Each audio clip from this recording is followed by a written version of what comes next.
Asterisk asterisk welcome to my YouTube channel. The narrative nest. Asterisk asterisk. She was just 12 years old when her mother died, not in a crash, not by violence, but after swallowing 2 innocent-looking capsules of extra-strength Tylenol. 43 years later, that same girl, now a forensic chemist working in silence, unlocked a hidden pattern that linked 7 deaths. A pharmaceutical empire, and a decades-old truth no one dared to speak aloud, until now. If you find this story gripping, please like, share, and comment your thoughts, and don't forget to subscribe. You won't believe where this story leads. Now begins the cinematic narrative. No breaks, no headings. It started with a headache. That's how most people remembered it. Not something sinister. Not anything you'd think twice about. It was September 29th, 1982, in Elk Grove Village, Illinois. A quiet suburb, ordinary in every sense. And yet, that day would mark the beginning of a mystery that would grip the nation and haunt families for generations. Mary Kellerman was only 12. Brighted, funny, always humming to herself, the kind of child that made adults pause and smile. That morning her parents heard her voice through the bathroom door. "Mom, I have a sore throat." Her father, a practical man, handed her a Tylenol. She swallowed it with orange juice. At 7 a.m., she collapsed. By 9:56 a.m., she was dead. The doctors were baffled. There were no warning signs. No known illness, no trauma, just sudden, complete shutdown of the body's systems. And hers wasn't the only case. That same day, a postal worker named Adam Janus, in nearby Arlington Heights, went home early from work with chest pain. He also took Tylenol. He also collapsed. At the hospital, doctors tried to save him, to no avail. And within hours, his brother and sister-in-law, grieving and distraught, visited his home to mourn. They too took Tylenol. They too died. Within 48 hours, 7 people were dead. And all of them, every single one, had taken Tylenol. Right before it happened, the authorities were slow to connect the dots. At first, the deaths looked unrelated. Different towns, different ages. But one sharp-eyed nurse, reportedly haunted by Mary Kellerman's death, remembered seeing a bottle of Tylenol on her nightstand. When she heard about Adam Janus, her gut twisted. She picked up the phone. That's when the pieces began to fall together, but so did the panic. By October 1st, 1982, Johnson & Johnson, the makers of Tylenol, were thrust into a nightmare. The capsules were being pulled from shelves. News anchors spoke in hushed tones. Helicopters hovered over pharmacies. Parents threw out medicine cabinets into the streets. It was the first time Americans realized something terrifying. The very pills designed to heal you could be a murder weapon. Asterisk asterisk, but here's what never made sense. Why those bottles? Why those people? Why those exact capsules? The bottles came from different factories, different batches. There was no pattern in the victims' backgrounds, no common enemy, no overlapping lives. It seemed random, too random, and that made it scarier. Investigators soon discovered that the Tylenol capsules had been laced with potassium cyanide, enough to kill a person within minutes. But the contamination hadn't occurred in a factory. No, it was far more chilling. Someone had purchased the bottles, tampered with them, returned them to store shelves, and walked away, calmly, methodically, like a ghost with a grudge. This was America's first pharmaceutical terrorism case. And no one, not the FBI, not local police, not even private investigators hired by Johnson & Johnson could figure out who did it. The prime suspect, James Lewis, sent a letter to the company demanding $1 million to stop the killings. But Lewis was a conman, a known manipulator.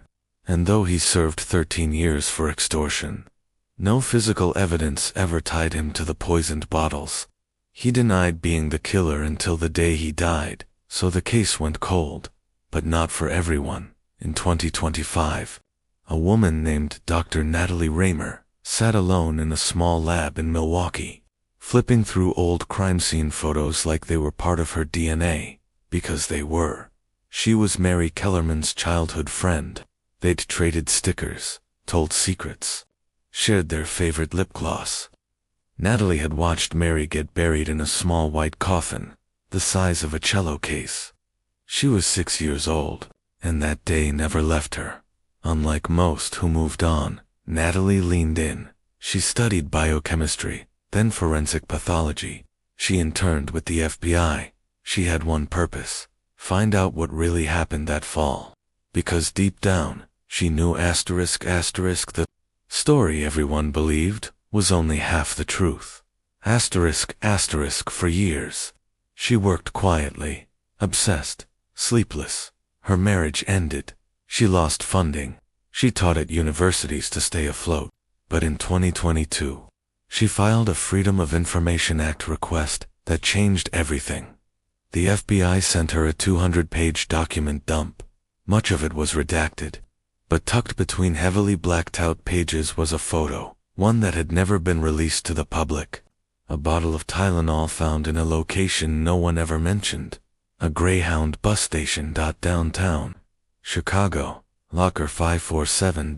Inside it, asterisk a Tylenol bottle, a roll of duct tape, an empty manila envelope, asterisk, and a single note that read, asterisk, the first is never the only, asterisk. The photo was dated September 26, 1982, 3 days before Mary Kellerman died. That meant someone planted a bottle before the murders began. But the note implied this was bigger, broader, a message. Natalie dug deeper. She traced the locker number 2 police storage and hit a wall. The locker evidence had mysteriously gone missing in 1993, logged out during a file transfer when evidence rooms were being digitized. No one knew who signed it out. No digital record. No paper trail. Just gone. But she wasn't deterred.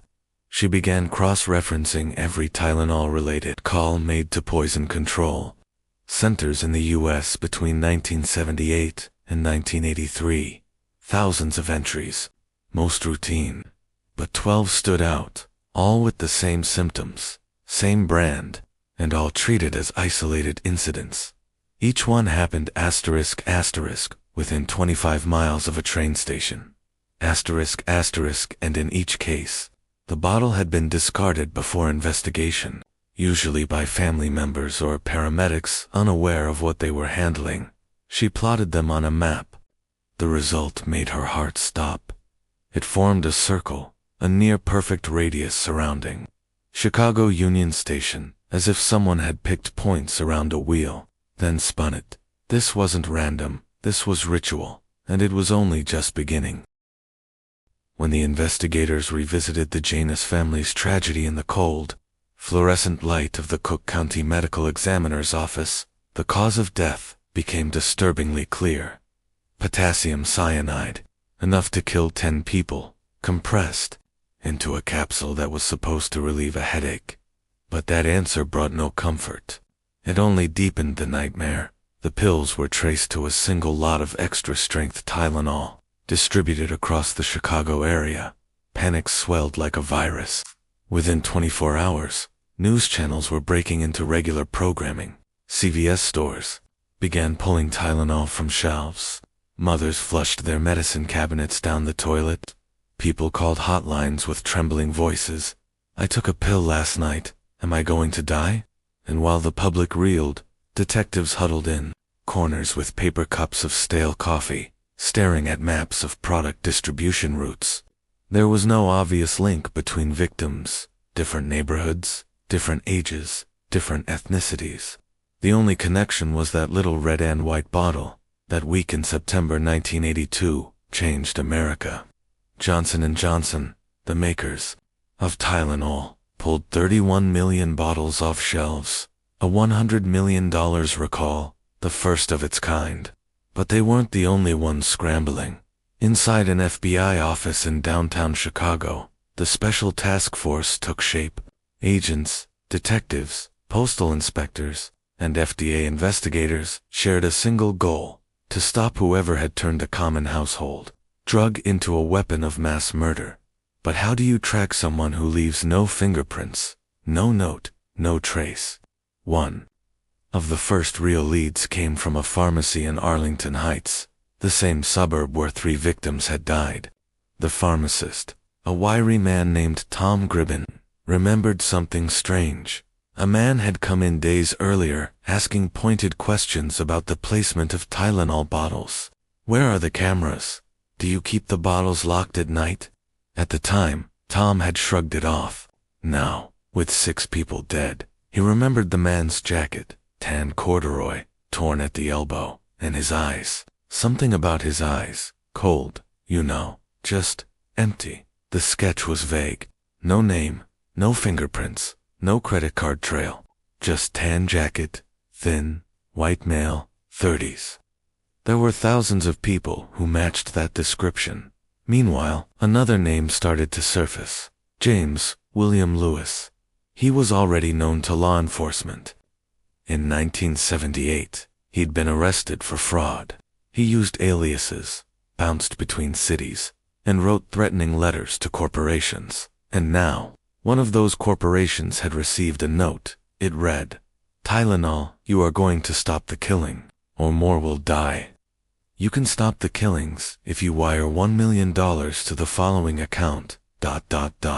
It was postmarked from New York. Investigators tracked the bank account and quickly tied it to James William Lewis. Within days, he was arrested not for murder, but for extortion. He swore he didn't poison anyone. He claimed he just saw the news, wrote the letter to make money, and mailed it off. No cyanide, no access to pills, no proof he'd ever been in Chicago at the time of the murders.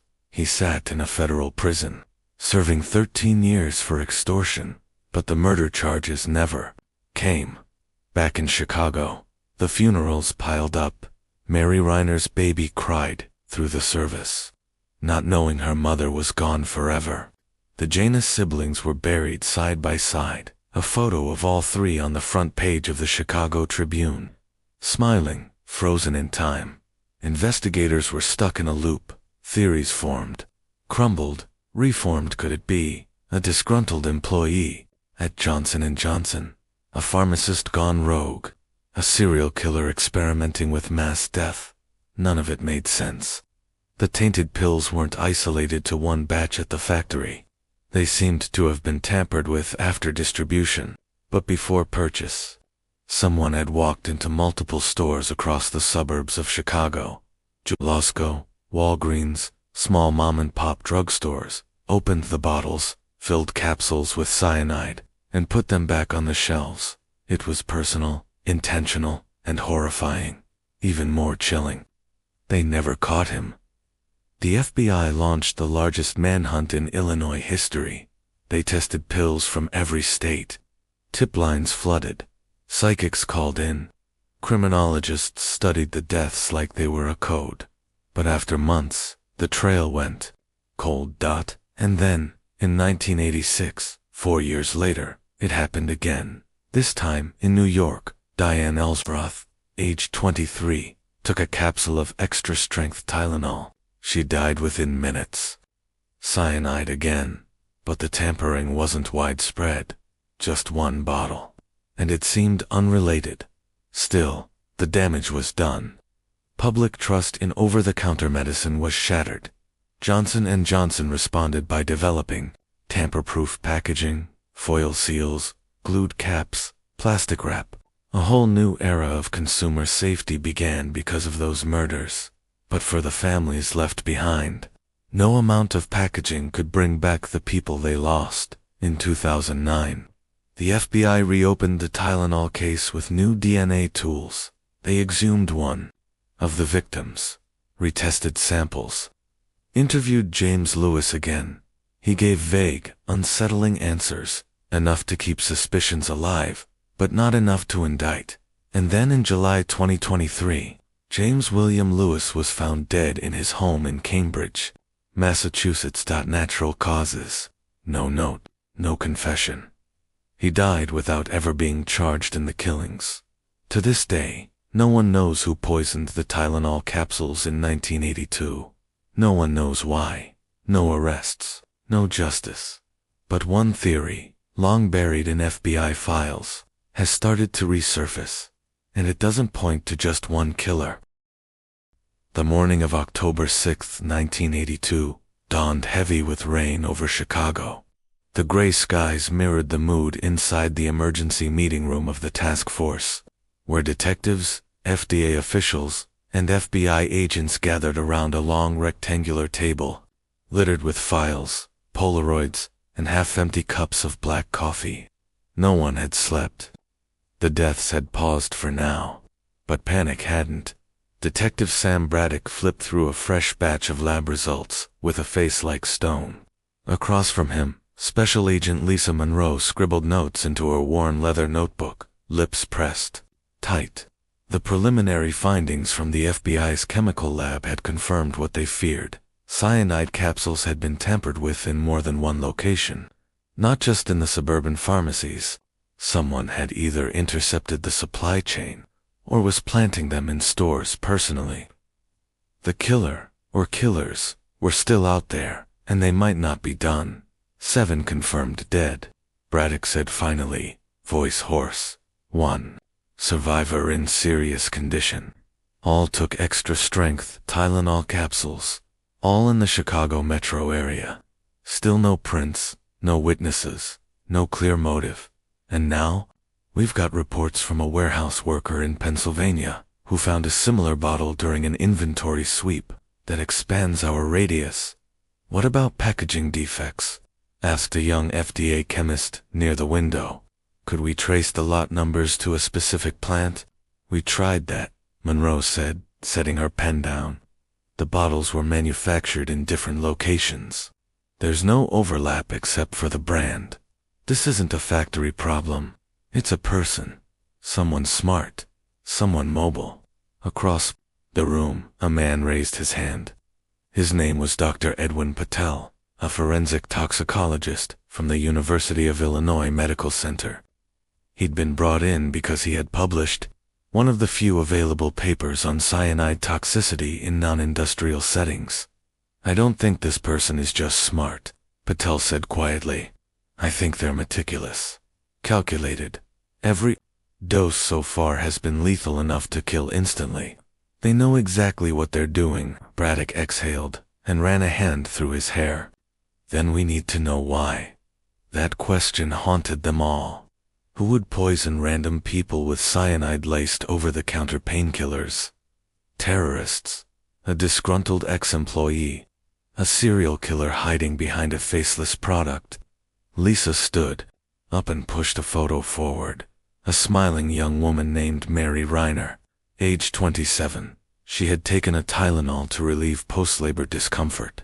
She was dead within minutes, collapsed in her living room while her newborn daughter cried in the bath beside her. This isn't random, Lisa said, her voice low. Not entirely. We've got a pattern, even if we can't see it yet. And I think someone out there wants to be seen, eventually. These kinds of killers don't stay silent forever. Braddock nodded. Then we need to make him feel heard. Let's go public. That same evening, the press conference aired across the nation. The anchor's voice was somber, delivering the chilling message to viewers from coast to coast. The Tylenol murders, as they are now being called, have left the public shaken. 7 deaths have been confirmed, all tied to tampered capsules of extra-strength Tylenol in the Chicago area. Officials are urging citizens to avoid the product and turn in any open bottles for investigation. The manufacturer, Johnson & Johnson, has issued an immediate recall. People panicked. Pharmacies pulled Tylenol from their shelves. Households tossed bottles into the trash. Parents called hotlines in tears, worried they had unknowingly poisoned their families. But in the quiet suburb of Wilmette, Illinois, someone was smiling. He watched the press conference from a small rented room behind a boarded-up laundromat, the flickering TV screen casting long shadows across his pale face. The man, no name, no traceable address, only a trail of discarded wrappers. and anonymous purchases stared at the chaos he had unleashed. He didn't blink. He didn't smile wide, but his lips twitched, barely. Now they see, he murmured to himself. Now they finally see. On the table beside him sat a composition notebook. Inside, the pages were covered in a neat scrawl of dates, locations, and small symbols, crosses, mostly. 7 of them had been marked with a red pen, 7 completed. But on the next page, a fresh list had started. The hunt had only just begun. Back at the station, Braddock was working past midnight. He paced the room like a caged animal, files in one hand, coffee in the other. He couldn't shake the sense that they were missing something obvious, a detail hiding in plain sight. He stopped at the map on the wall, covered in red pins marking the victims' locations. Then it hit him. All the victims had purchased their Tylenol within walking distance of a major highway, not all from the same store, or even the same chain. But all locations were easily accessible from I-294 or I-90. It was a detail they hadn't prioritized. But what if that was how the killer was moving? Quietly hopping from store to store, switching exits, planting the capsules. He called Monroe. I need you to run a pattern search. Highway proximity, surveillance, blind spots, recent theft reports, anything. This guy's not just picking random stores. He's picking easy ones. Got it, she said. I'll bring you what I find. What she brought back 3 hours later made his blood run cold. One of the stores, a small mom-and-pop pharmacy on Belmont, had reported a suspicious man browsing the pain reliever aisle several days before the deaths started. No purchase, no questions, just browsing. The owner didn't think much of it until he saw the news and called in the tip. There was no camera in the store, but the owner described the man in chilling detail. Tall, maybe 6'1", pale, dark eyes, moved like he didn't want to be seen. They had a phantom, and now they had the first real description. Braddock pushed the detail to the sketch artist. An hour later, a face emerged. Angular jawline, deep-set eyes, narrow mouth. Not memorable, but not forgettable either. A face that could fade into a crowd. Flyers were printed, news bulletins updated. The manhunt widened, but the killer was already ahead. In Pennsylvania, a new bottle surfaced. Same lot number, same signature, cyanide traces in the capsules, but no fingerprints. The local police shut down the store, called the FBI, and the nation realized the nightmare wasn't over. Then came the letter. It arrived at the headquarters of Johnson & Johnson in New Jersey. A simple envelope. No return address. Inside, a single sheet of paper, typed asterisk, asterisk, if you want the killings to stop, wire $1 million to the following account. Instructions to follow. You have 7 days.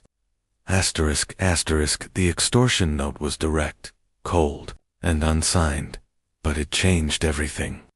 For the first time, there was a thread to pull. A possible motive. Money. A criminal profile shifted overnight from random psycho to calculated blackmailer. But Dick didn't buy it. This is a cover, he said in the next emergency meeting. This guy isn't in it for money. He's already killed 7 people and left no trace. Why would he suddenly out himself with a ransom? Patel agreed. Cyanide poisoning is theatrical. It sends a message. If this person wanted money, there are easier ways. This feels like someone taking advantage of the fear. A copycat, maybe, or just someone trying to muddy the waters. Lisa narrowed her eyes. Or he's testing how far he can push before we crack. The FBI launched a full investigation into the letter. They traced the typewriter, an old Smith Corona model no longer in production. Common. Hard to pin down. The bank account was offshore, untraceable, dead end. But something strange happened 3 days later. The media received another message. This time, it was a call to the Chicago Tribune. The voice on the other end was distorted, but the message was clear. Asterisk, asterisk, you think you understand, but you don't. I chose them because no one was watching. You made them matter only after they died. How many more before you really see? Asterisk asterisk. Then the line went dead. Braddock stared at the transcript, chills running down his spine. This wasn't about money. This wasn't even about revenge. This was about invisibility, about power. The killer had a philosophy, and now he had a voice. In a dimly lit room in Aurora, Illinois, a young journalist named Sarah Kent sat hunched over her typewriter. She wasn't part of the official investigation, but she'd been following the case obsessively, collecting clippings, piecing together timelines, and building a theory of her own. She didn't trust the ransom note, and she didn't trust the government to tell the full story. What she found that night would change everything. While reviewing old case files for similar poisonings, Sarah stumbled across a report from 1978, a small incident involving a tainted aspirin bottle in Ohio. It never made national headlines. The victim survived, but the description of the tampering was eerily similar, and buried in the footnotes was a name, Robert Vallon, a former pharmaceutical chemist who had been let go for erratic behavior. Sarah pulled every public record she could find. Vallon had vanished in 1980. No trace, no death certificate. Just gone. She printed his last known ID photo and stared at it. Angular jaw, narrow mouth, deep-set eyes. She grabbed the sketch from the Chicago PD bulletin and laid the two images side by side. Her breath caught in her throat. It was him. Detective Kyle Ramsey sat in his parked sedan across from a suburban ranch home in Arlington Heights. The house was small, just 2 bedrooms, with brown siding that was flaking in strips along the western wall. Overgrown grass curled over the sidewalk. Ramsey stared at the dark windows, waiting. This was the address of Michelle Dunn, niece of one of the original victims, and now a 43-year-old medical archivist who had, a week ago, requested sealed documents from a now-defunct Chicago pathology lab. Documents related to 1982. She hadn't answered his calls. The porch light flicked on at 9:17 p.m. Ramsey got out and crossed the street. He knocked. The sound echoed hollow against the cheap door. It opened an inch. A woman with short, reddish-brown hair and deep under-eyed shadows peered through the crack. "I'm not doing interviews," she said. "I'm not press," Ramsey replied. "I'm a detective. You don't look like a cop." He showed his ID, worn from decades of use. She hesitated, then opened the door wider. "You want to come in?" Inside, the house smelled like lemon oil and paper. File boxes lined the hallway. The dining room table was buried in printouts, manila folders, and 3 open laptops. On the wall above the table hung a blown-up photocopy of a Chicago Tribune, front page from 1982. 7 dead in Tylenol killings. Ramsey gestured toward the chaos. "Looks like you're chasing ghosts." Michelle sighed and sat down. "They're not ghosts. They were people. My Aunt Mary was one of them. They said she collapsed in her kitchen, that she died instantly. But the coroner's notes, the original ones, don't line up with the final report." Ramsey frowned. "What do you mean?" "They changed the time of death by 23 minutes. He blinked. "Why? I don't know. But the ambulance logs show she was still alive when paramedics arrived. She died en route. The final record says she was gone before they got there." "Someone covered something up," Ramsey said quietly. Michelle nodded. "And it wasn't just her. I cross-referenced the EMS data for the other victims. Same thing. Minor tweaks, but enough to alter a timeline." Ramsey leaned in. "Do you think someone administered the cyanide later?" "No, but I think someone didn't want the pattern to be obvious." A long silence passed. Then Ramsey said, "I have a contact in the D who flagged an anonymous tip from 1983. Said it mentioned a name, someone close to one of the victims. The tip was buried." Michelle stared at him. "Do you know the name?" "George Carwell." Ring any bells? Her eyes widened. He was married to Paula Prince, the final victim, a flight attendant, the one who bought her Tylenol from a Walgreens, near O'Hare. Michelle rummaged through a folder and pulled out a black and white photo of a man in a tuxedo. This is Carwell, but he dropped out of the public record in 1985. I traced a P.O. box to a town in Wyoming. No forwarding address. Ramsey felt a cold weight settle in his chest. What if he wasn't just a grieving husband? Michelle didn't speak. She didn't have to. 25 miles away, in an office tower overlooking the Chicago River, a man sat in a glass-walled conference room, watching old footage on mute. The grainy video showed Paula Prince entering the Walgreens. She picked up a box of Tylenol, paid cash, smiled at the clerk, then she left. The footage looped again and again. The man leaned forward. His name was Nathaniel Drake, a former FBI profiler now working for a private investigative firm contracted by a media outlet preparing a 40 years later special. But he wasn't watching for nostalgia. He was watching for the man behind her. In line, a tall man with a blue ball cap, never identified. The tape wasn't new, but the enhancement software was. Nathaniel froze the frame and zoomed. The man's jacket had a patch. Nathaniel traced the shape. His heart pounded. It was a janitorial company logo. Asterisk, asterisk, Clear Shine Maintenance, asterisk, asterisk. He searched state records. The company had gone out of business in 1987, owned by a man named Everett Hale. No criminal record. No photos. Just a business address in Skokie, now a parking lot. Nathaniel picked up the phone and dialed Ramsey. "We may have a new suspect," he said. Ramsey didn't speak for several seconds. "Tell me everything." 2 days later, Ramsey and Michelle stood outside the Cook County Archives building. Michelle held a letter from the State Records Board authorization to access sealed grand jury materials from 1983, part of a declassification initiative. They passed through security and were led to a basement reading room. Inside were 4 thick boxes. Ramsey opened the first one. Inside, hundreds of transcripts, witness testimonies, lab reports, internal memos. He read silently for half an hour. Then he found it. A transcript marked asterisk asterisk confidential grand jury session, March 14th, 83. Asterisk asterisk witness, Dr. Peter Koenig, the chief toxicologist for Cook County in 1982. The transcript detailed lab results, chain of custody documentation, and then, near the end, a startling admission. Koenig had been visited by 2 men in December 1982. One was with the FDA, the other claimed to be with federal law enforcement. But Koenig never saw a badge.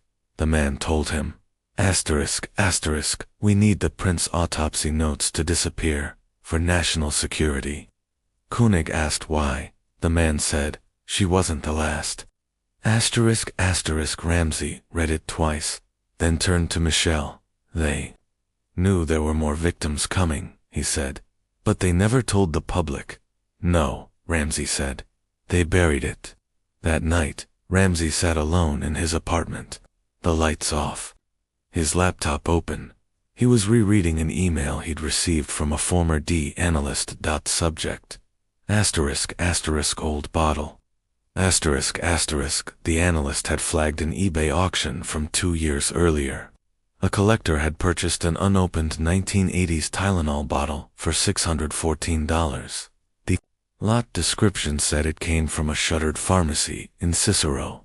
The analyst had bought it, sent it to Quantico. Inside, a capsule filled with sugar, but the outer shell traced to the same batch code as one of the cyanide-laced bottles. Someone had swapped out the contents. Ramsey called the collector. No answer. He drove to the listed address, a townhouse outside Joliet. The windows were dark. He knocked. No reply. He circled to the back and stopped cold. The back door was splintered. Inside, the house was ransacked. Files missing. Shelves overturned. The collector gone. Michelle called the next morning. She'd found something buried in a 1984 court filing. A name, Everett Hale, the janitor, the man behind Paula Prince in the video, but the file linked him to a different case, a child poisoning in 1980 in Peoria. That case had also been marked unsolved. Michelle traced the handwriting on the court notes. It matched a second file, one never connected to Tylenol, a poisoning in Detroit. A woman had died in her kitchen after taking what she thought were pain pills. That case, too, was buried. Ramsey stood at the window of the precinct office, phone to his ear. They misled the public, he said. They said it stopped with Tylenol. Michelle's voice trembled. But it didn't. No, Ramsey whispered. It just went quiet. He turned from the window and saw a file waiting on his desk, unmarked, inside, a note, asterisk, asterisk, you're getting too close. Back off. Asterisk, asterisk, no name. Just a photo. Everett Hale, taken 3 weeks ago. Alive, watching, and waiting. The paper trail stopped cold at a pharmacy that had been bulldozed 3 years earlier. Detective Mason Connolly stood on the crumbling concrete lot where Harmon Drugs once stood in Arlington Heights. He stared at the cracked foundation, now overgrown with weeds. The wind tossing a stray fast food wrapper at his feet like a ghost of consumerism. The store had been one of the last locations to sell the poisoned Tylenol bottles back in 1982. It was also, according to an old receipt, newly unearthed from a deceased pharmacist's estate, a place where someone had purchased unusually large quantities of empty gelatin capsules that someone had paid in cash. No name, no signature, just a receipt with a timestamp and a product code. A ghost transaction. Nothing but dirt now, said Lily Hart, stepping beside him with her arms folded. Her eyes were fixed on the vacant lot, but her voice trembled slightly. Mason glanced sideways. If this is the right place, then this is where it started to spread, or where it was repackaged, Lily muttered. They both turned as a car door slammed behind them. A man in his 60s, thinning hair and horn-rimmed glasses, waved as he approached. It was Joe Mendel, a former delivery driver who used to run weekly supply routes for Harmon. Sorry I'm late, he said. Traffic on I-9 is a joke today. Thanks for coming, Mr. Mendel, Mason said, shaking his hand. You said you found my old manifest logs. Yes, Lily confirmed, holding up a scanned copy on her phone. According to this, you delivered pallets of product to Harmon Drugs the week before the poisonings. Do you remember anything odd? Joe squinted. That week? Hell, yeah. I remember because the loading dock was roped off. Said they had a rodent problem. Wouldn't let me near the back. Some young guy came out and told me to leave the boxers out. Front said they'd bring him in later. Young guy? Mason asked. Employee? Joe shrugged. No namatag. No uniform, looked out of place. I thought he was some manager's kid, maybe. But he didn't move like someone who belonged there.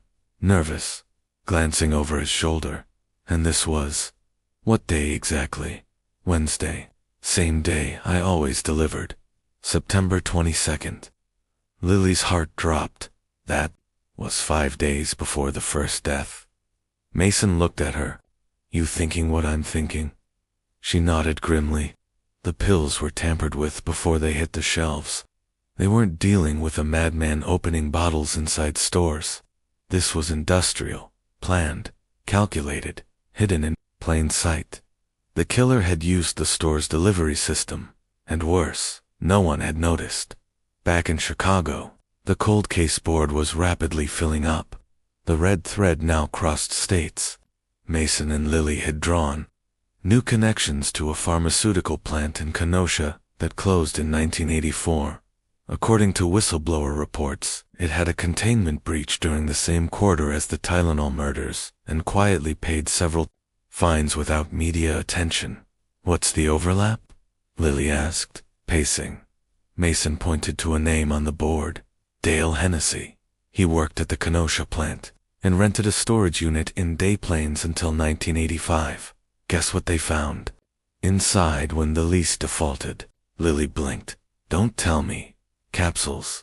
Hundreds of empty ones, labeled by lot number, even had a heat sealer. A chill ran down her spine. But Hennessy died in 1993. Hit and run. Yeah, Mason said. And his daughter. Vanessa recently submitted DNA to a genealogy service. I requested a familial match to the trace left inside one of the tampered bottles. He paused. The lab pinged a partial match. It wasn't Dale, but someone related to him. Lily whispered, a sibling, possibly, or a cousin. They were getting close, but they weren't the only ones. That night, as Mason arrived home, he noticed his front door slightly ajar. His instincts kicked in. Gun drawn, he moved silently, checking the corners, the windows. Nothing stolen, nothing broken. But on his kitchen table sat a single bottle of Tylenol, unopened, sealed, untouched, but the date code on the bottom was clear. 1982. He stepped back, and then he saw the note underneath it. Asterisk, asterisk, let sleeping ghosts lie. Asterisk, asterisk. The pressure escalated. Lily's apartment was broken into the following night. Her files were rifled through, her hard drive stolen. Someone was trying to stop them, and had access to police movements. Someone with insider knowledge. The department assigned both of them temporary security. But the fear didn't come from being watched. It came from knowing the killer, or their accomplice, might still be asterisk, asterisk, in the system asterisk, asterisk, still alive, still covering tracks. A breakthrough came unexpectedly. A woman named Margaret Ellison, a retired nurse in her 70s, called in after reading a local article about the reopened case. Her son had died from Tylenol poisoning in 1982, but she remembered something strange. The bottle didn't belong to us. She told Mason over tea. We never bought Tylenol. He'd gotten it from his college roommate, who got it mailed from home. Where was home? She furrowed her brow. Somewhere in Wisconsin. Mason and Lily tracked down the roommate, now a high school principal in Minnesota. He confirmed that his uncle had mailed him the bottle. That uncle, Howard Hennessy, brother to Dale, and still alive. They found Howard living under a different name in rural Michigan, near Muskegon. He ran a small repair shop, paid taxes, volunteered at the local food bank. On the surface, he was the image of a reformed man, but the records didn't lie. Howard had been arrested twice in the 1970s for possession of industrial solvents. He'd worked briefly at the Kenosha plant in 1981. He'd declared bankruptcy in 1983 and then disappeared. A judge signed the warrant. They moved in at dawn, inside Howard's home. They found something chilling, a basement lined with newspaper, clippings from the 1982 murders, highlighted, annotated, marked, with codes, boxes of capsules, handwritten notes, and a taped confession, unfinished.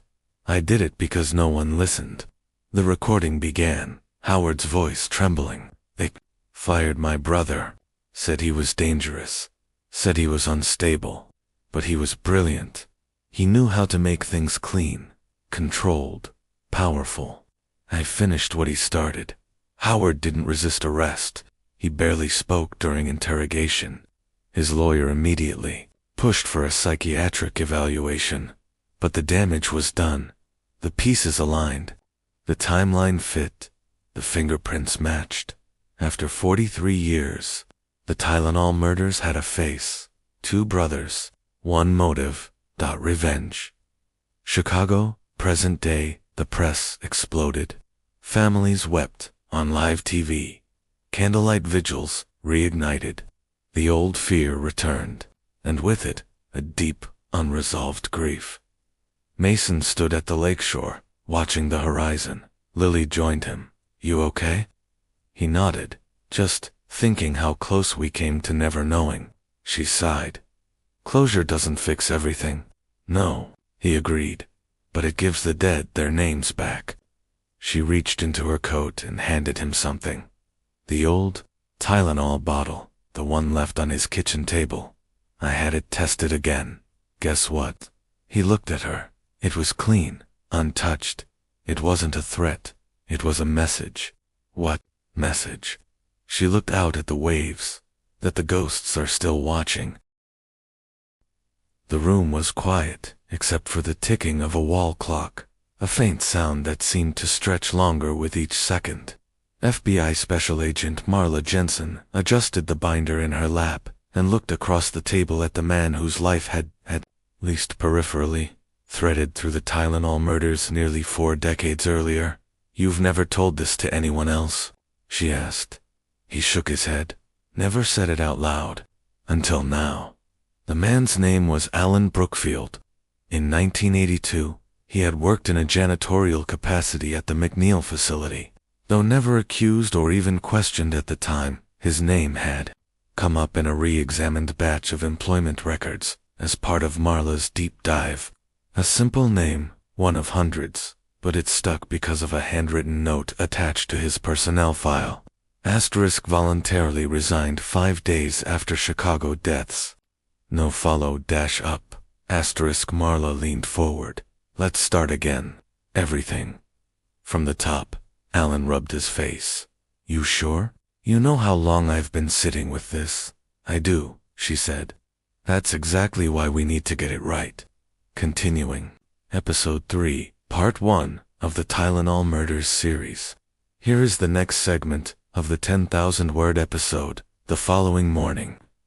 Marla Jensen arrived at the cold case unit an hour earlier than usual, a coffee in one hand and the file from Elk Grove Village in the other. The name of the shell company, Penfield Holdings, was one she'd never seen in connection with the case, but its timing and location couldn't be. He exhaled slowly. All right. It started with the loading dock. At the same time, across the city in a suburban basement, filled with filing cabinets and yellowed manila folders, investigative journalist Noah Landry was pacing. A series of photos, printed articles, and map cutouts were pinned to the corkboard on the wall. His podcast, Dead Batch, had seen a spike in traffic since the first episode on the Tylenol case aired, and the influx of listener tips had been overwhelming. He paused in front of the map, where colored pins indicated the locations of each known victim from 1982. 7 dead, 3 locations, 2 batches, he muttered aloud, his fingers tapping a pattern on the desk. What if we were wrong about it being random? Across the table, his producer Ava scrolled through listener emails. We've got another one. Someone claiming their aunt was a nurse at the hospital where Mary Reiner was brought. Says she remembers something off about the toxicology. Anything specific? She says the cyanide levels didn't match the breakdown pattern of a single capsule. Says it looked more like 2 doses. Noah turned slowly. 2 capsules in 1 bottle. That was always denied by J&J. She says the pathologist made a note, and it got erased. Noah stared for a long moment, then grabbed his phone. We need to find that pathologist, if they're still alive. Meanwhile, back at the Bureau's cold case division, Marla Jensen finished taking Alan Brookfield's statements. What he'd shared, while not a confession, was damning an implication. He remembered seeing an unfamiliar man walking through the restricted warehouse area in mid-September of 1982.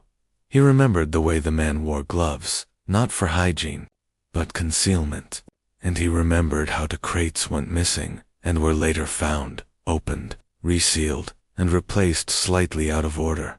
I told my supervisor, Alan muttered. He said it was just mislabeling. Don't make it a thing, he told me. Marla sat still. Why didn't you come forward when the deaths happened? Because I quit 2 days later. That Monday, I heard about Adam Janus. I couldn't sleep, but I had no proof. Just a hunch. And back then, whistleblowers didn't get protected. We got buried. She nodded, heart sinking. It was a familiar story. Do you remember what the man looked like? Alan hesitated. He had a limp, left leg, moved stiff, like an injury from a long time ago. Had this strange little notebook, kept writing things down, didn't speak. You're saying someone might have tampered with the capsules before they ever hit store shelves? He looked her dead in the eye. I think the poison was in the supply chain, not at the store, not in someone's house, at the source. Across the city, another lead was quietly surfacing. At the Cook County Recorder's office, a junior intern named Heather Simmons was digitizing archives when she found an unusual transfer record. A small warehouse in Elk Grove Village that had briefly been rented by a shell company, Penfield Holdings, in 1982. Only 4 weeks on record, then the space was cleaned out and abandoned. She flagged it, thinking it might be nothing, but something about the handwriting on the document, tight, angular, meticulous, didn't sit right with her. She emailed it to her supervisor and forgot about it. Thanks for your patience. The name of the shell company, Penfield Holdings, was one she'd never seen in connection with the case, but its timing and location couldn't be ignored. The company had been registered just 4 months before the poisonings began and dissolved quietly 2 years after they stopped. Its mailing address was an anonymous P.O. box in a strip mall between Schaumburg and Elk Grove Village. Marla ran it through every available database. Nothing, no clear owner, no transaction history beyond vague tax filings. But one thing stood out. Penfield had received 2 shipments from a now-defunct pharmaceutical lab in Texas. The sender was flagged once in a long-forgotten FDA investigation. Not for wrongdoing, but for lax inventory management. The type of place where someone could easily slip out a canister of cyanide if they knew what they were doing. She scribbled a name in her notebook, Denton Chemworks. By 9:15 a.m., her partner, Arjun, walked in. He looked at her and paused. You didn't sleep, did you? She shook her head. We might have a link. Elk Grove, Penfield Holdings, Shell Company. Shady lab in Texas. Arjun blinked. You're saying someone shipped cyanide from Texas to Chicago through a fake company, 2 years before the poisonings? Not just that, she said, turning her monitor. Look at the shipment dates. August 1982. That was 1 month before the murders started. Arjun's expression changed. He sat down slowly. We need to find out who set up Penfield, he said, in a quiet town in Texas. The Denton County Records Office hadn't seen visitors from Chicago in years, much less detectives. But by the afternoon, Marla was on the phone with a clerk named Brenda, a woman with a soft drawl and razor-sharp memory. Denton Chemworks. Lord, I haven't heard that name in forever, Brenda said. They folded in '89. I think the owner died. Do you have their employee or contractor records from the early '80s? I can check, but you'll have to give me a minute. Might be in storage. Marla waited on hold, heart pounding. She glanced at the old black and white photo on her desk. 7 bottles, 7 victims. Each family still waiting. When Brenda came back, her tone had changed. Well, now this is interesting. I've got a filing here. Someone named Blaine, R. Carter signed a receipt for 2 chemical containers. One of them was sodium phosphate. The other, potassium cyanide. Marla stood. Does it say who he was? Consultant. Temporary contractor. Worked there 2 months, then disappeared. She typed frantically as Brenda read out the file details. I'm going to email this to you, Brenda said. But hun, that guy never gave a real address. He listed a motel in Irving. No license number. No ID on file. That wasn't unusual back then, but still, weird. Marla thanked her and hung up, eyes narrowed. Blaine R. Carter. Not a single mention of that name in any of the FBI's original files. Later that night, Marla and Arjun sat in the basement archive room of the Cold Case Division. Old boxes from the Tylenol case surrounded them, dusty, fading, and untouched for years. Marla ripped open a file from 1983, labeled Leads Unsubstantiated. Midway through the folder, A line jumped out. Greater than anonymous call, placed October 5, 1982, referencing a man named Blaine in connection to a chemical purchase gone wrong. Tip was deemed unreliable due to lack of detail. Caller disconnected before providing surname. She looked up. They had this name all along. Arjun cursed under his breath, but they dropped it, or someone wanted them to. They looked at each other. The same idea hit them at the same time. Was someone inside the investigation trying to keep Blaine Carter hidden? Meanwhile, in a retirement community near Flagstaff, Arizona, a man named Edward Lamb sat in his recliner, staring at the wall. The television played a muted news segment, something about a DNA breakthrough in old murder cases, but he didn't hear it. In his lap was a photo album. In the center, a picture from 1981, 7 men in lab coats standing outside a beige building in Texas. Edward circled a face with a shaking finger. Blaine Carter. He'd gone by other names too. In the photo, he had a mustache and sunglasses. But Edward remembered the way he laughed. A cold, high-pitched sound, like a man watching a fire he had started. "I should have told someone," Edward whispered. "I should have said something back then," but he hadn't. Because in 1982, Blaine had said one thing that had kept Edward quiet for decades. "If I go down, I'm taking everyone with me." Back in Chicago, Marla and Arjun submitted a request to unseal a closed portion of the original Tylenol case files. The request was flagged by legal, delayed by red tape, then finally approved after a week of pushing. Inside was something they didn't expect. An internal memo from the FBI, dated November 1982 summarizing a confidential informant report. The memo read the document would end up in the inbox of an FBI liaison working with Marla Jensen, and it would change everything. Marla stared at the name for a long time. Gerald A. Monroe.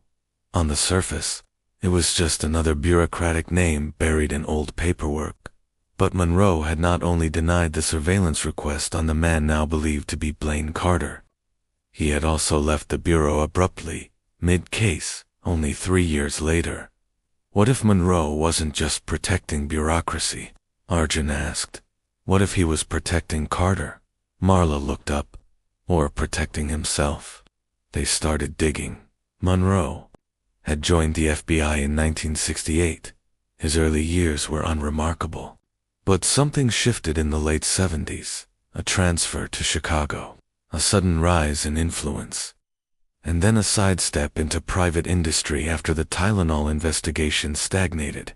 He became director of corporate security at Globe Pharma Alliance, one of the largest pharmaceutical lobbying firms in North America.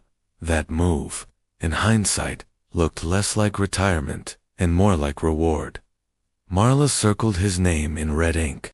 "We need to talk to him. Do you know where he is?" Arjun asked. Marla clicked through archived addresses. Palm Springs, gated community. Still draws a pension. Arjun smirked. "Then let's pay him a visit." Palm Springs, California. The next morning, the sun beat down over the carefully manicured streets of a retirement complex tucked into the hills. Marla and Arjun stood at the edge of a pristine cobblestone driveway, gazing at the enormous stucco home that once belonged to Monroe. They rang the bell. A housekeeper answered. "Mr. Monroe passed away last year," she said. Marla deflated. "We were hoping to ask him a few questions about a former case." The woman stepped aside slightly. "His son might be able to help. He's in town for the estate sale." In an hour later, they were sitting across from David Monroe, mid-50s, tall, conservative dress, salt and pepper beard, a lawyer by trade, and he made sure to mention that up front. "Your FBI?" he asked. "Cold Case Division," Marla replied. "We're reopening the Tylenol murders." David narrowed his eyes. "You're digging up a very old corpse. We think your father had information that was never followed up on." I'm not surprised. He believed in containment, not exposure. Marla leaned forward. Did he ever talk about Blaine Carter? David didn't blink. Once. That answer sent a chill through the room. He was angry, David continued. Said Carter, embarrassed the Bureau, that he caused an unnecessary panic. I asked him if that meant he thought the murders were real. He didn't answer. Arjun scribbled notes. Did he ever mention the surveillance denial? David snorted. He mentioned a lot of things after 2 bourbons. He stood up and walked to a dusty filing cabinet in the corner of the room. After rifling through several folders, he returned with a worn notebook. This was his private log. I never read it. Thought maybe one day I'd burn it. But if it helps you. Marla opened it. On one of the last pages, written in thick, scrawled letters, was this. Greater than asterisk Carter wasn't alone. Don't believe what the papers said. She helped him. The nurse from Peoria. The one who vanished before the hearings. They never found her body. I know what we did. God help me. I know what we did. Asterisk Marla looked up. Arjun whispered. What nurse? Marla's face went pale. We need to find out who he meant. Back in Chicago later that week, the Bureau archives held no fewer than 127 names of medical personnel connected to the original Tylenol case, from EMTs to hospital clerks to medical examiners. But only one nurse was ever flagged as missing after the case began to fade. Rita Halsey, 29, Peoria General Hospital, reported absent from work in February 1983. Last known residence abandoned. No official missing person report filed. No body ever recovered. Why wasn't this followed up? Arjun muttered. Because someone made sure it wasn't. Marla said. They found a faded photo in the personnel file. Shoulder-length brown hair, glasses, kind smile. On the back, written in blue pen.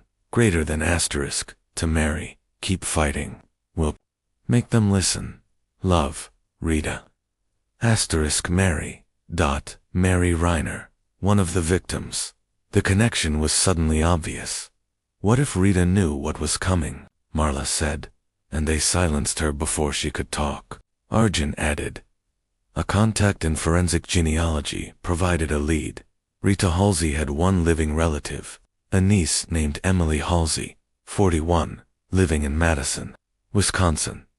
They visited her that weekend. Emily was cautious at first. I never knew much about my aunt. My mom said she just disappeared one day. Everyone said she ran off. She didn't, Marla said softly. We think she was silenced. Emily sat back in her chair, stunned. I found a box once, after my grandmother died. She brought it out, a weathered shoebox filled with old letters, Polaroids, and one very interesting item, a cassette tape, labeled in thick marker. Asterisk, asterisk, for the press, if I disappear. Asterisk, asterisk, Arjun looked at Marla. Do you have a tape player? Emily nodded. Give me a minute. The audio was grainy, but clear enough. Rita's voice trembled slightly. Greater than if you're hearing this, I've either run, or I've been killed. My name is Rita Halsey. I worked as a trauma nurse in Peoria. I treated 2 patients who died suddenly. Both were coded as natural deaths, but the toxicology wasn't right. I found potassium cyanide markers in one patient's blood. I reported it. I was told I misunderstood the results, but I didn't. I know what I saw. I was contacted by a man named Carter. He said the FDA was covering up a supply chain breach. He said more people would die if I didn't speak out. But when I started asking questions, people started watching me. My tires were slashed. My landlord evicted me, and then someone left a Tylenol bottle on my porch. This is bigger than me. If I disappear, don't believe I ran. The tape ended. No one in the room spoke. The ghosts were speaking, finally, and someone had gone to great lengths to silence them.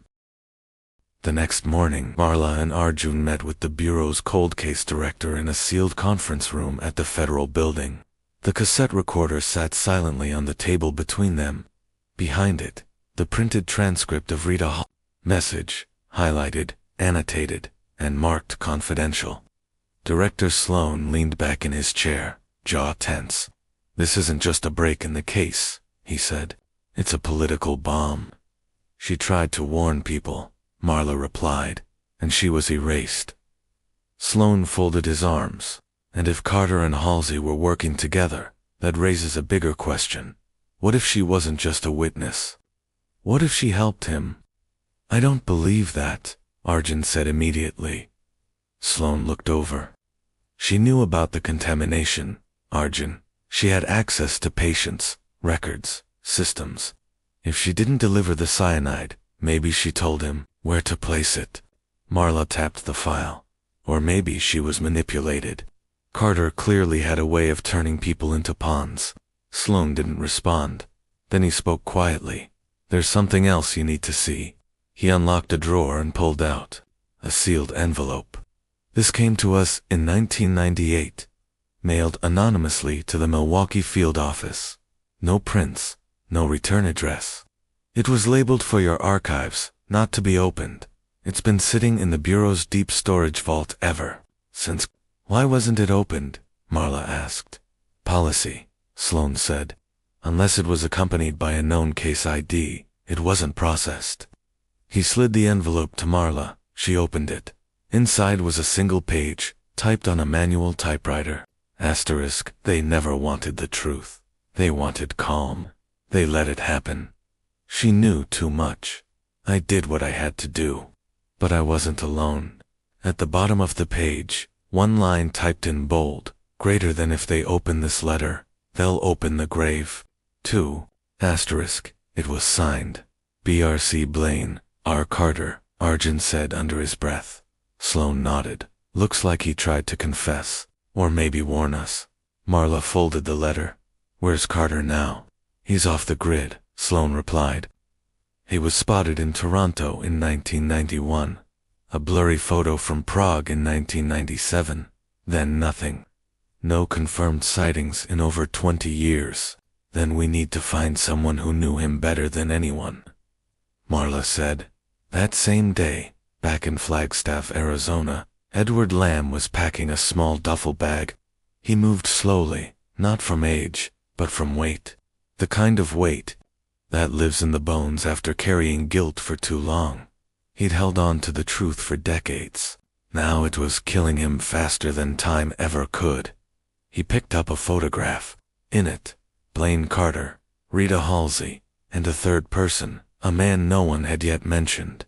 Edward flipped it over. Asterisk, KC, RC, and ME, the experiment, 1981. Asterisk, he picked up his phone. He called the number he swore he'd never dial. Asterisk, asterisk, Chicago, Cold Case Division. 4:32 p.m. Asterisk, asterisk, Marla's cell buzzed. She answered. Jensen, a man's voice, old, gravelly, hesitant. "You're looking for Carter." Her body went rigid. "Who is this?" "Someone who should have spoken sooner. He's not dead, and he wasn't alone." "Who are you?" "I'm the one who helped build the capsules."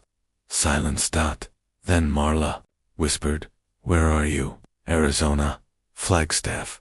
The Holiday Pines Motel. Don't move. I'm not going anywhere." That night, Marla and Arjun were on the first flight out. In the motel room, Edward sat under flickering yellow light. The air conditioner rattled like it was haunted. On the bed, a suitcase sat open, filled not with clothes, but with notebooks, labeled vials, and Polaroid photographs. "I kept everything," Edward said, "because I knew one day someone would come asking." "Start from the beginning," Marla said. Edward nodded. "We were three," he said. "Me, Blaine, and Rita. We all met through a chemistry program, government funded. They were testing capsule delivery systems, stability research, delayed release mechanisms. Back then, it was exciting. We thought we were helping medicine evolve." He reached for an envelope and handed it to Arjun. "Blueprints, capsule diagrams, stability charts." "But Blaine had other ideas," Edward continued. "He said it was all a joke. Said the system was rigged. That medicine was poison in a prettier bottle. He believed in entropy, Edward said. He believed people should suffer if they trusted too much. And Rita? Marla asked. She tried to stop him, Edward said. She warned the FDA, but they dismissed her as unstable, called her paranoid. Was she? Arjun asked. Edward shook his head. She was the only sane one. He reached into his bag and pulled out a capsule. It was identical to the Tylenol capsules from 1982. You kept one, Marla whispered. I kept it all. The photograph sat in silence under the fluorescent light of the cold case. Briefing room. Blaine Carter, alive, smirking, holding a Thai newspaper from 6 days ago. Marla Jensen stared at the image, her hands trembling slightly as she reached for the magnifier. There was no mistaking him. The same angular jawline, deep-set eyes, an unmistakable scar beneath his left ear, which hadn't faded even after 40 years. His signature smirk remained, as smug, calculated, and mocking as ever. He knew. We were getting close, Arjun said beside her. Marla didn't speak at first. Then, finally, he's daring us to follow. They had just uncovered his decades-old stash, capsules, journals, even testing logs implicating a hospital and a long-dead chemist. They had Rita Halsey's cassette. They had his storage locker. Now he was back in control. I don't think this photo was sent to scare us, Marla added, narrowing her eyes. I think it was sent to move us. Why Thailand? I don't know. But if he's resurfaced, maybe he's not finished. Arjun's voice dropped. What if he's planning another wave? Across the city, journalist Noah Landry was pulling in the largest listener numbers Dead Batch had ever seen. His latest episode, The Nurse Who Tried to Warn Them, had gone viral overnight. Thousands of comments flooded in. Many praised his detailed breakdown of Rita's cassette. Some called it fake. Others whispered about a cover-up at the highest levels. But one message, sent at 3:22 a.m., stood out from the rest. Greater than subject. You're almost right. Greater than body. The capsules weren't only in Chicago. He tested them elsewhere. Look into Vancouver 1984. 2 unexplained deaths. Same symptoms. No autopsy performed. Noah blinked. He read it again. Then again. He looked at the sender. An encrypted Proton mail address. No trace. He reached for his phone. Marla picked up on the first ring. Before you hang up, Noah said quickly, just listen. She stayed silent. I got a message. Anonymous. Said there were deaths in Vancouver in 1984. Same MO, same capsule symptoms. No autopsies performed. Marla's grip on the phone tightened. You think Carter expanded? I think Carter kept testing after Chicago. Send me everything, she said. Within minutes. The files hit her inbox, scanned local articles, brief death notices, 2 victims, a schoolteacher, and a local nurse. Both collapsed within minutes of taking over-the-counter pain meds. Both were cremated before a toxicology could be done. She stared at the headlines. Asterisk, sudden collapse of Vancouver mother baffles doctors. Second tragedy in same neighborhood within. Days asterisk, no foul play. Suspected no further investigation. Pursued. It was happening, again. Just far enough from Chicago to escape comparison. 2 days later, Marla and Arjun boarded a flight to Bangkok. Officially, it was a diplomatic investigation. Unofficially, it was a hunt. They had a name, a face, and a 40-year-old trail that had suddenly sparked to life. Carter had resurfaced on the docks of Sattahip, a shipping town 2 hours southeast of the capital. The photo showed him standing beside a rusted container, labeled River Crown Freight Limited. They tracked the company. Another shell. No staff, no cargo, but the container had traveled to Singapore, to Manila, to Melbourne. Marla circled the last entry. He's riding trade routes. Arjun glanced up. Or poisoning them. They arrived in Bangkok on a humid Tuesday afternoon, the air thick with diesel fumes and monsoon clouds. An Interpol liaison, Chai Ainaman, greeted them at the gate. "We've heard rumors of your man," Chai said, "but no confirmed location." "He's still here," Marla said. "He wants to be." They started at the port, interviewing customs agents, dock workers, even petty smugglers. Most claimed ignorance. A few mentioned an older American man who paid in cash, tipped heavily, and always wore gloves, even in the heat. One worker leaned in and whispered, "He smells like almonds." Arjun's eyes met Marla's cyanide. That night, Chai received a call. A body had washed up near Bangsayan Beach. No ID, no phone. But something odd. The man had no fingernails. Cleanly removed. Marla and Arjun were taken to the morgue. The victim was not Carter, but in his stomach. Retrieved during the autopsy was a partially dissolved Tylenol capsule. Inside, residue of potassium cyanide and a strange polymer sealant. "It's one of Carter's," Marla whispered. Chai frowned. Was this man a mule or a test? Carter was experimenting again, somewhere nearby. They moved fast. Interpol tapped into security footage from nearby pharmacies and shipping offices. After 2 sleepless days, Marla spotted him, Carter, exiting a clinic, holding a plastic bag, smiling. He was in Bangkok, a neighborhood just outside central Bangkok. They mobilized fast, but by the time they arrived, he was gone. What he left behind was worse than expected. In a rented apartment, they found a small lab, makeshift, but effective, capsule molds, industrial dyes, gloves, a burner phone, and a handwritten note. Greater than Chicago was the warning. Greater than Bangkok is the beginning. The pounding on the motel door jolted Amanda upright. Her breath caught in her chest. Had they finally found her? She checked the clock. 3:27 a.m. Amanda Lewis. A voice called from the other side. FBI. Heart racing, she opened the door. Slowly. Agent Dana Krill stood there, not with handcuffs, but a tired expression. "We need to talk." Inside the room, Amanda trembled. "You found her, didn't you?" Dana nodded. "Not in the way we hoped." Amanda's throat closed. Dana placed a small recorder on the table and pressed play. A crackling voice came through. "I did it. I poisoned them. The capsules. The others were supposed to scare people. Mine were to kill." Amanda collapsed onto the bed.